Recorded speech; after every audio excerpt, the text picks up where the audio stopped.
250 years ago, America was just an idea.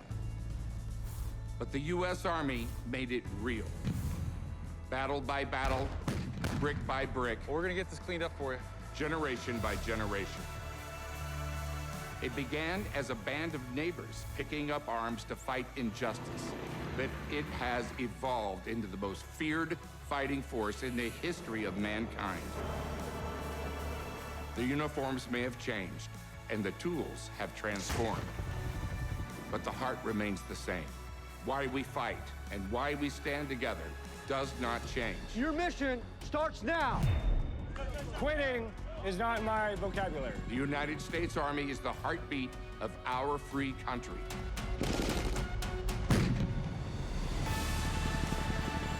It's about loyalty. It's about duty and respect. I will lead by example. It is selfless service, honor, integrity, and personal courage. Back me up! Tonight, we celebrate the Army's 250 years of service. This is your Army, and these are your soldiers.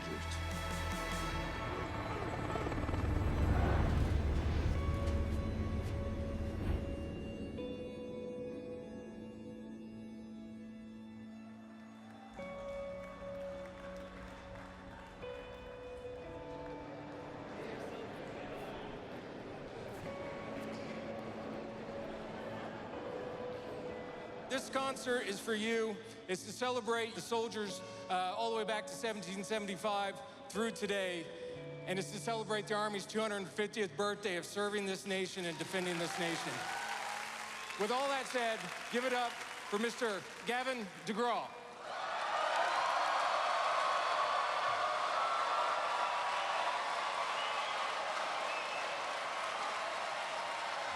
What's going on?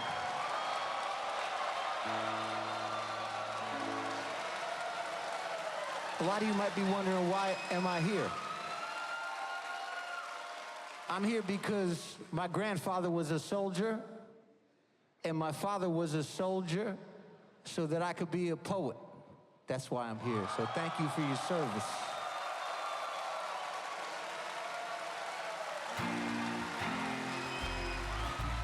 Where did all the people go? They got scared when the lights went low. I'll get you through your nonsense flow when the world's spinning out of control. Afraid of what they might lose, might get scraped or they might get bruised. You could beg on what's the use. That's why it's called a moment of truth. But I'll get it if you need it. I'll search if you don't see it. You're thirsty, I'll be rain. You get hurt, I'll take your pain. Yeah. I know you don't believe it, but I said it and I still need it. When you heard what I told you, when you get worried, I'll be your soldier. At the core of the Army is people. People who choose a standard and then live up to it. Training is how the Army transforms these people into soldiers, one hard day at a time. Position of attention, move! Left, right, face! Hand cannons! Hand cannons! Exercise! 1, 2, 3! 1! 1, 2, 3! 2! 1, 2, 3! 3! Exercise! Every soldier's story begins here. It's called the first 100 yards. It's the opening crucible of basic training. Strangers learn to move as one, to think we before me, to trade comfort for discipline, and trade egos for respect. The first 100 yards is their true introduction to the United States Army, especially the infantry. Let's go! For them, it is their first dramatic indoctrination getting off the bus. This is the United States Army, this is the infantry of what I just signed up for. Shock and awe, it's meant to be chaotic, but we control all that chaos. Over the next 18 weeks, you will transform yourself from a civilian into an infantry soldier.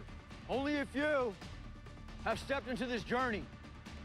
And you will begin your journey today by accomplishing your first Army mission. And your mission starts now. Follow me! Go! Go! Most of them, they've seen a movie, they maybe seen Full Metal Jacket, they don't know really what's going on. This is your first test. Go, run! They're just blindsided, smoke bombs, grenades, machine gun fire, drill sergeants in their face, yelling. You will do what everybody else does, and you will do what we say. The point of all the physical, mental, and emotional domains is to break them down. I'm going to your life up if you don't get back with a platoon. Hurry up, go! They're moving forward, trying to achieve teamwork. How can I move together as a cohesive unit, tying it in, getting taught the Army values? Everybody's coming from all 50 states, the territories, they have a different backgrounds, a whole mixture of America's melting pot. And to break it down to America Green. This is the Army, this is your new future. Get up, get up, get up, let's go. Stop feeling sorry for yourself, let's go. And from that, now I'm going to rebuild you. And now I'm gonna build you up to what the Army wants. The Army's foundation rests on a set of values that guide every soldier's action on and off the battlefield. They're learned here through following orders, putting the team first, owning every mistake and every success.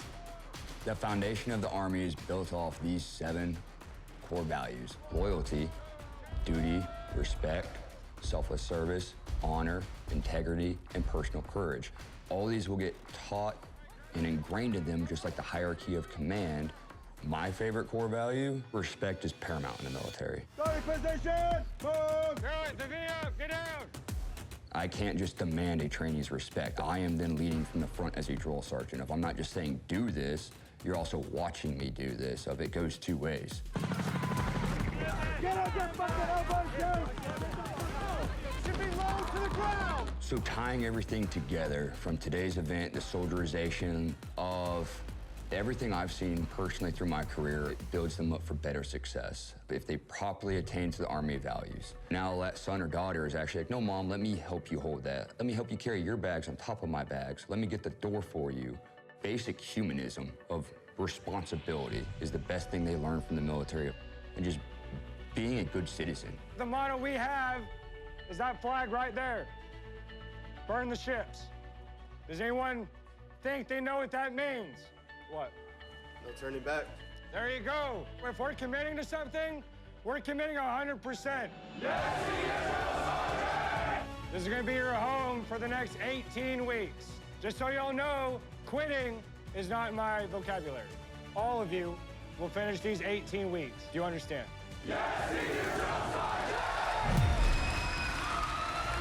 I know you don't believe it, but I said it and I still need it.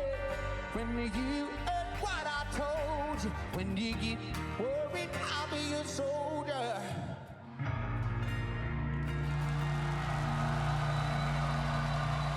Thank you very much.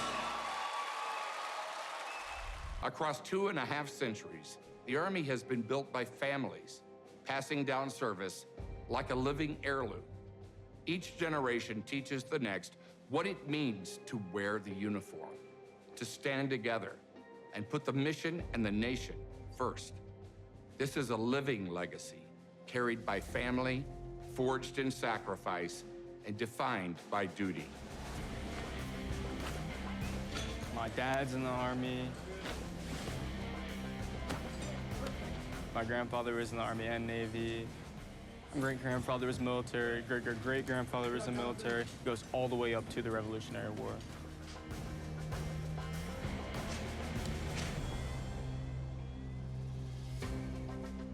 This incredibly unique family has ancestors who have fought in nearly every single American battle since the Revolutionary War.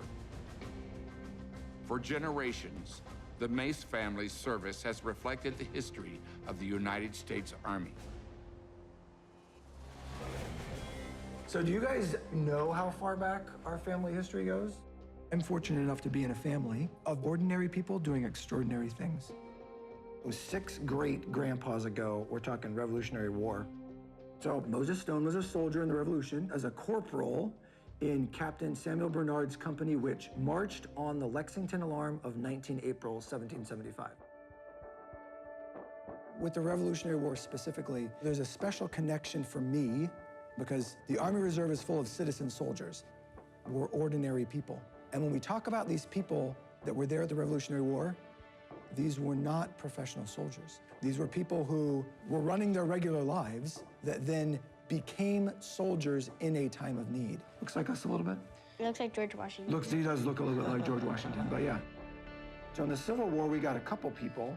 Cornelius Stone Mace. There we go. He was from Maine. Yeah, so he was from the Union Army, and he fought in the Civil War. And then we have George Washington Light. George Washington Light. Your great aunt Suzanne found this metal box, opened it up, and it was full of letters that George Washington Light had written home to his dad during the Civil War. Yes, this is not a copy. This is actual paper from the Civil War, and this is his handwriting. It says, "I hope that I will have the courage enough to stand the fire and not flinch from duty when called upon." He was really there. This isn't a story I'm reading in a book that's a fictional.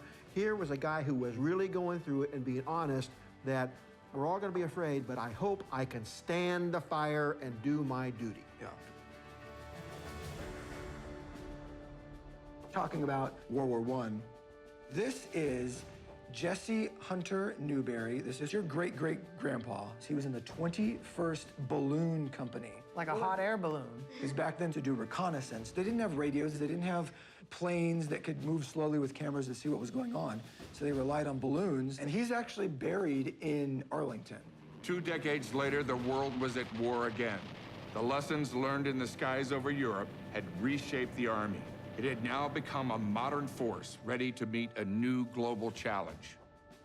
This is your great-grandpa. And that's Lloyd Eldon Mace. My dad was Army Air Force. In World War II, he was an experienced combat pilot. Yeah. When my dad was shot down, he was missing in action. The Secretary of War desires to express his deep regret that your son, First Lieutenant Lloyd E. Mace, has been reported missing in action. But 4.5 months later, the Chinese underground, who kept him hidden for 4.5 months, bring him back all well and safe. We actually have the telegram saying, all is well, I'm back. And so that's just, again, so real to feel these papers in your hand, you know. Robert's father, Lloyd Mace, would continue to serve during the Korean War, and his brother served in Vietnam. Purple Heart you get when you get injured. Yep. And he survived. And Granddad had a Purple Heart as well. Yep. I also always wanted to fly. My dad flew. My uncles flew. This is me in my beret when I was with the 82nd Airborne Division. Matthew and his brother Brandon served throughout the War on Terror, doing tours in Iraq, Kuwait, and Afghanistan. I felt a desire to serve. I felt that if it's something that I could do, that I should do it. So the newest military member of our family is my son, Thor. And I will support and defend. And he made the choice before he even graduated high school. This is my dad when he was a kid.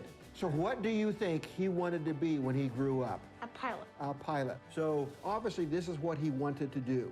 Follow your dreams. If there's something you want to do, you can do it. Yeah. Selfless service means showing up without your name in lights. Our soldiers don't step forward for applause or vanity. They do it for the teammate beside them, the families they'll never meet, and a nation that relies on them. Within the world of special operations, most of what they accomplish will never make headlines. Missions that begin in darkness and end without credit.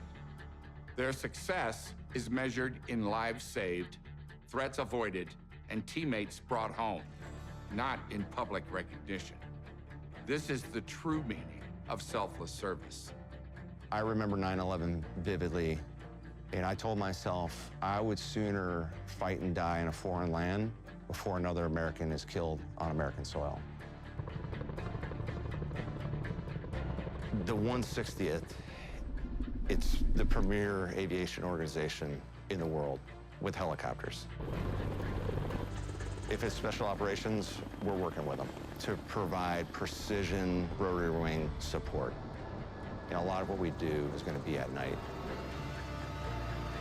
It is what we call graduate level flying. Born from the lessons of a failed 1980 hostage rescue, the 160th Special Operations Aviation Regiment, known as the Night Stalkers, was activated to give U.S. Special Operations units their own elite air support. For over 4 decades, the Night Stalkers have built a legacy of flying when others cannot, often under the cover of darkness. There's one mission that really sticks out. We're overseas, we put in a ground force, and we're getting shot at on infill. It was craziness on the ground, and we had a young soldier that got shot. And so I was actually flying the casualty evacuation bird. And if you're injured, we were coming in, come hell or high water. I put the coals to it, getting there as fast as I can. I had a chase bird. I told him to drop off about 4 miles from the target area. We had our rotary wing fire assets overhead, and I'm talking with them. It was a north-south running valley, and he asked, are you coming north-south or south and north? I go, bro, I'm coming in west to east. I'm coming in hot, and get out of my way. And he's like, okay. And I came over this ridge line, and it looked like a fireworks show with a Pink Floyd concert. Tracers and AAA and lasers and everything everywhere. I told my crew chiefs in the back, just don't even touch your door guns. There's friendlies all over the target area. Our priority is to get this guy. We swooped in, we were on the ground less than 90 seconds, loaded the young guy up, took off, put the coals to it again. We just went as fast as these aircraft will go and got the guy to the hospital. Medals don't mean anything to me because they're just more pieces of flair to put on your uniform. But the best recognition I ever got was our commander had went and visited him in the hospital. He was intubated, he couldn't talk, but he had a whiteboard. And the thing he wrote on there was, please thank the air crew. That's all I needed, and I was ready to go do more. When I look at selfless service, I think about it, the small amount of the population that actually serves in the military. You're giving of yourself to the greater good. Yo, thank you for your service. I love you so much. God bless you. I don't need to be anything other than a cruising guard, son. I don't need to be anything other than a specialist, son. I don't have to be anyone other than the birth of 2 souls and one. A part of where I'm going, showing where I'm coming from. And I don't want to be anything other than what I've been trying to be lately. All I have to do is say to me, and I'll be in mind. I'm tired of looking around, I'm wondering what I gotta do. Who I'm supposed to be. I don't want to be anything other than me. Paratroopers turn the sky into a doorway. From the first combat drops of World War II to today's mass tactical operations, the mission is the same. Put disciplined soldiers exactly where they're needed. Exactly when it matters. Every jump is an unbroken promise to the team beside them, the riggers who pack their chutes, and the nation they serve. There is one word for it: loyalty.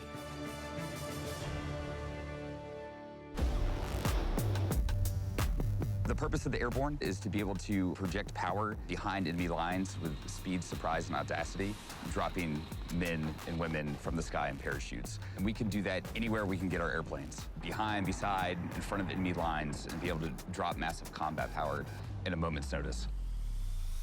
Without the paratroopers in World War II, D-Day would have never been successful. No way that those men were going to make it off the beach without the Airborne going in first and disrupting the enemy behind their own line. As a kid, I had very clear understanding that my grandfather served in a war long before. He joined the Army shortly after Pearl Harbor and joined the paratroopers for the adventure. And I think he cared about being the one who's at the cutting edge of this new thing called being a paratrooper. You know, nobody really knew what it was. He and the men of the 82nd all boarded their planes and crossed over the channel on June 6th. He jumped in those early morning hours, and they started fighting the enemy. Eventually, he got into a firefight with the Germans, and he was wounded. He got shot in between his middle and ring finger, and the bullet went all the way up his arm, and then eventually lodged in his bicep. He was captured and, immediately ferried behind enemy lines. To stop the gangrene, they performed an operation on him. They chopped off his forearm without any anesthetic. And he later woke up in a schoolhouse in France. August of '44, Patton's Third Army came and liberated the town. So he got back to England and then eventually got back to the United States. He was sent to a hospital. His first day in the ward, there's a nurse doing rounds and preparing soldiers for amputations, and her name was Rosemary, and she was my grandmother. My grandfather endured that horrible experience in World War II, but something great came out of it, and it was their family. That set me on the trajectory of trying to be like him. My first time jumping out of an airplane, I was in jump school, I was a lieutenant. I was the last person out of the plane. So I had a lot of time to think about, man, am I gonna do this? So I made that first exit and my body twisted 180 degrees. And I see the skin of a C-17 aircraft pass by me. And it was just completely and utterly surreal. Eventually, my parachute opened and hit the ground and was ready to go back up for the next one. Paratroopers are the best type of soldiers. They're the best type of leaders. And they're the person that you want by your left or right side. There's just something special about paratroopers. I don't wanna be anything other than what I've been trying to be lately. All I have to do is take me now peace of mind. I'm tired of looking around, all wondering what I gotta do. Who I'm supposed to be. I don't wanna be anything other than me. Thank y'all so much. God bless you. God bless the USA.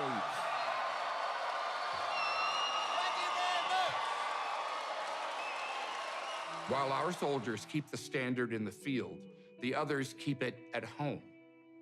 Our Army families hold the line when no one is watching, so the mission can go on. My wife and I are high school sweethearts, so she has been there long before I was a soldier. I served in the 82nd Airborne Division. I've been in the Army a total of 13 years. Been served in 15 different countries. The sacrifice that families, spouses, and children make when the soldier deploys, it's definitely difficult. So when he deploys, I go into what I call deployment mode. This, I can do everything by myself mode. I'm just a very, very independent person because of the military. This is yours. At the end of 2021, the entire world started to realize that Russia was going to invade Ukraine. The 82nd Airborne Division has a brigade on standby. Come January of 2022, we became that unit. For Captain Bill Malcolm, a sudden call to deploy in 2022 came as a surprise. With little notice and a newborn son at home, the reality of family separation became all too real. My son had been born that November, and in February, I'm deploying. And so that was an extreme whirlwind of emotion in which I'm holding my son maybe for the last time. For Bill, the pain of separation runs deep in his own family history, a constant reminder of what's at stake every time a soldier deploys. My uncle was killed in combat in Vietnam. I remember growing up wondering, why is everybody so sad about this? He died as such a brave man. And I even remember thinking that up until, I was a lieutenant and I graduated Ranger School. I remember calling my grandmother and saying, "Are you impressed I graduated Ranger School?" And she was not. She was concerned.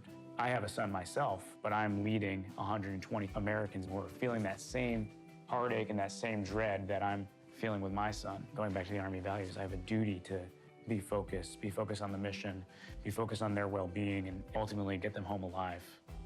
For 250 years, the United States Army has fought many of their battles abroad, but its heart still beats strongest at home.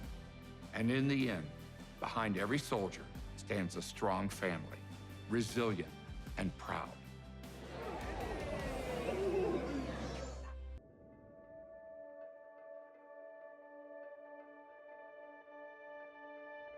Personal courage isn't a moment. It's a muscle that the Army builds under stress and under strict standards. But those lessons don't end at the gate. They become a lifetime set of values, steady under pressure, grounded in integrity, ready to do what's right when it's hard. I asked my good friend, Jamie Lee Curtis, who lives on the edge of the fires in Los Angeles, to speak to this story. It was January 7th, 2025, and my city was on fire. We're surrounded by flames right near Palisades Charter High School, several homes on fire. We are in Altadena. This is an incredible wind-driven fire. There are so many homes here in danger. It has quickly exploded into more than 200 acres, and it keeps growing.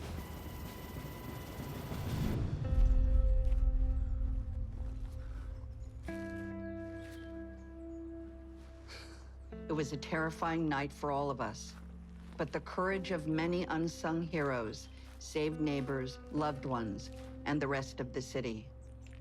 You got 72 years of history here. All my mother's pictures when she was a kid, my grandparents, my aunties. Everybody grew up here. My name is Wes Griffin III. Everybody usually calls me Big West. I was born and raised in Altadena. That was home. That night of the fire, there are no lights. I could see Eaton Canyon, the glow, ambers flying all through the air. The fire was jumping across the ridge towards my side. I knew it's time to go. Before I left my house, I asked Jesus, excuse me, asked Jesus to save my mother's house. If it's your will, God, save my mother's house. It wasn't in God's will. He had something else planned. The atmosphere was survival mode. But one of the things I learned in the Army, leave no man behind. Real simple. My neighbor came up to me and, can you help my father? It hit me because he's paraplegic. And I got in my vehicle, came back up to the war zone, saw him laying in the bed with this look on his face like, Wes, can you help me? Yes, sir, yes, I can. And let God use me and give me the strength that I needed to lift him from ground zero to the back of a SUV. Probably about 30 minutes later, the house burnt down.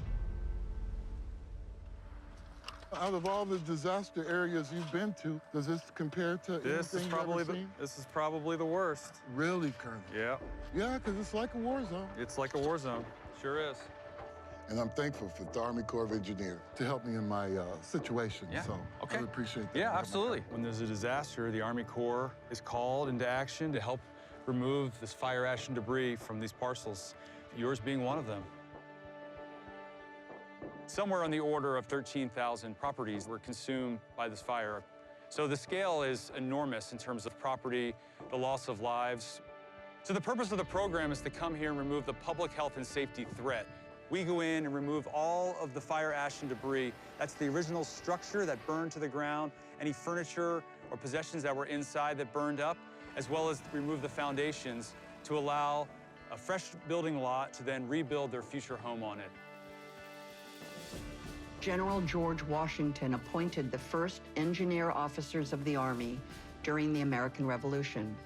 The Army Corps of Engineers does civil and emergency response operations. We also do military construction projects and a couple of other tasks, depending really on the needs of the government. The Army Corps of Engineers has a unique organization in being, which covers the entire United States.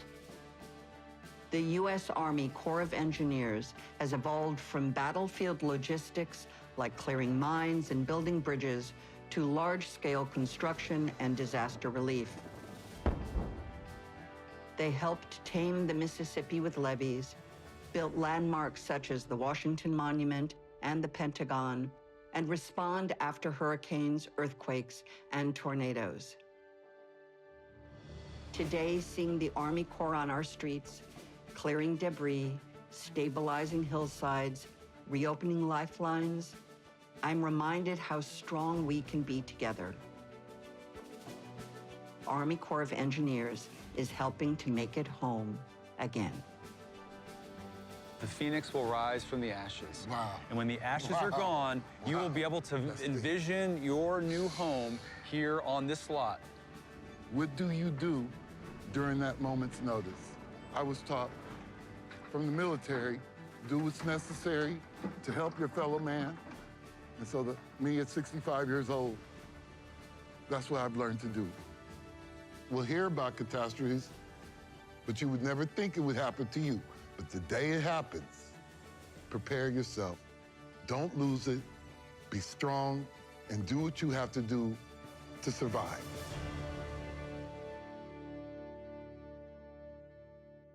The 75th Ranger Regiment is America's premier special operations unit. Fast, precise, and relentless. It's worth remembering that every Ranger is a volunteer. They volunteer first for the Army, then for Airborne, then for Ranger training, and again for Ranger Regiment. Few of us can grasp that degree of commitment. To me, that's integrity in its highest form. My name is Staff Sergeant J. Mark Johnson. We here at Hunt Army Airfield in Savannah, Georgia, with the 75th Ranger Regiment. J. Mark Johnson, 6 points. I've been playing football since I was in first grade. Pop Warner, then high school, then earning a scholarship to Jackson State University while I played college ball. And then I ended up getting drafted in the 6th round from the Minnesota Vikings in 2008. My main position was wide receiver, but I got drafted as a punt returner. So I was a return specialist. The last team I played for was the Arizona Cardinals. And I had to make a decision because football always provided the physical challenges. School, that provided the mental challenge. So I wanted to go back to school, finish my 2 master's degrees, and started my PhD program. And then I was trying to figure out something that can satisfy both of my needs. And I was talking with my older brother, and special operations came up. And when it's all said and done, it was the Ranger Regiment. It was the best fit for me. Their missions: seize airfields, conduct high-risk raids, capture or eliminate high-value targets anytime, anywhere, in any weather. So when I went to basic, I believe I was 34. I was considered the old man there. But by beat men running, by beat men push-ups, not even the drill sergeants. I wasn't considered the old man no more. And then 37 while I was in Ranger school, the amount of things I had to overcome, it was very challenging and rewarding once I did it. One of my greatest accomplishments in my life, outside of my kids, is not being drafted to the NFL. It's graduating Ranger school. The Ranger Regiment challenged me physically and mentally at the same time. To jump out of planes, to shoot guns. They are paying me to do those things. It's a dream job. Built on small team discipline and trust, they are among the most lethal and precise units in the world. Integrity, especially in this organization, is everything. We gotta be able to trust you to do the right thing. And if you can't trust in this organization, you're gonna get someone hurt or worse. When we go on deployments or we go on any type of training events and things like that, we are worried about, number one, mission success, but also taking care of your brother that's to your left, that's to your right. You have to love being around each other. I mean, it's a brotherhood like no other. You're serving the people of our country. You're not just serving yourself. Once you make it to the NFL level, everybody tries to make the Hall of Fame. One thing we got here is our wall of honor, and that's the brothers that we lost, whether it's killed in action, killed in training. I get chills walking through certain hallways on this installation, and I see the pictures and the names of my fallen comrades. We can't live forever. We gotta go someday. And I'll be proud one day that my picture will be on that wall. It's like, this is the Hall of Fame I want to be a part of. Thanks for having us, guys. As you know, we're big supporters of what you do. And I'm proud to be here, proud to be an American. I'm proud to support the troops. Thank you so much. God bless you. God bless the USA. It wasn't that long ago that our only weapon was our hands. That has changed.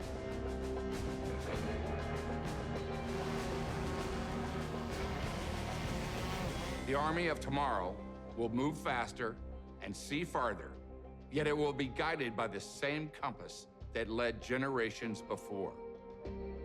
Stepping in the ring is a stressful ordeal. I mean, if it's a fight, you want to stay calm in the ring at all times. Mental discipline is a huge factor when it comes to boxing. So you have to work with, stress management, time management. In aviation, for drone operator, you can use those same tactics. I am a UAS drone operator. I came from field artillery to this job on the basis of just wanting a bigger challenge, wanting to pick up more skills. So I saw overall aviation as that challenge, a way to push myself forward both physically and also mentally. A constant evolution in the Army's technological advantage has occurred since the Revolutionary War. In the 250-year history of the Army, we have seen a lot of different innovations in tactics. In the Revolutionary War, one thing that gave us the edge over the British was their ability to incorporate guerrilla tactics against a traditional line style of fighting. Then in World War I, we switched to machine guns and trench warfare. Then around Desert Storm, we saw a switch to digital battle tracking so that a commander for the first time can know exactly where his units are in time and space. Some of the tools of the Army of 2040 are AI and unmanned drones, meant to reduce the risk to soldiers' lives. So what we're looking for is an army that is very innovative and adaptable. We want to field a lot of new technologies that increase the survivability of soldiers. The revolutionary effort is led by specialized units called TIC units, or Transformation in Contact. The goal of Transformation in Contact is to iterate quickly on new technology. We give it to soldiers, test it out, to give us feedback, implement changes, and then codify how we will employ these technologies. The technology is advanced, but success still relies on the focused, disciplined soldier.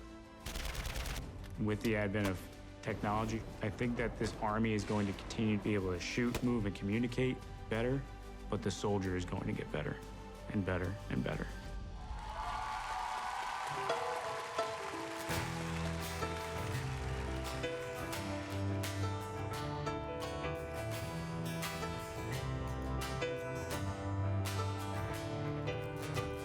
Staring at a maple leaf, leaning on the mother tree, I said to myself, your love's touch, your favorite fruit, it's chocolate-covered cherry, see this one and melon, all that from the ground is good enough, body rise, look with soul in me, oh chariot, your golden wheels are walking down upon this face, oh chariot, I'm singing out loud to guide me, give me your heart.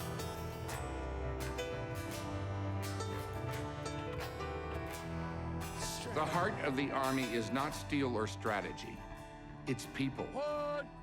It is citizens who raise their right hand and promise to serve something greater than themselves. The saying, "This will defend," is the motto of the Army. The "this" of "this will defend" for me is the Constitution, because the Constitution guarantees all of the goodwill that this country enjoys. When you go home, you look at your wife or your kids or your family, that is this, of the American dream. The biggest moment of why I understood being a soldier was of an old man pointing to the flag patch on my shoulder and saying, thank you. I'm grateful for the opportunity that I've had to serve in the Army. And like my father before me, to set that example to my children that duty is important and that there is an honor in sacrificing for others. When I walk on any battlegrounds, it's sacred to me because people sacrificed and died there. And they chose to be there. And that's the thread that I see going all the way back to 1775. To have the opportunity to be a part of a brother and a sisterhood that's been around 250 years, that's what our country provides, and that's what I want to defend. The things that I am fighting to defend are God, family, country. So that when our nation calls, I will be able to say, send me. 250 years of sacrifice stand behind them. Countless tomorrows of service lie ahead. This is America's Army. These are America's soldiers. Give me your shrine. Give me your shrine, oh chariot.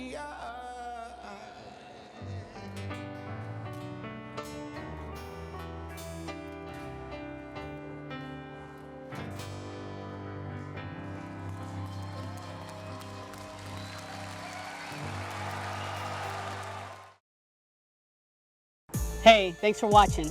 If you like what you saw, head over to our channel and click the subscribe button. From there, check out our other videos and see what else is going on in the U.S. Army. See you next time.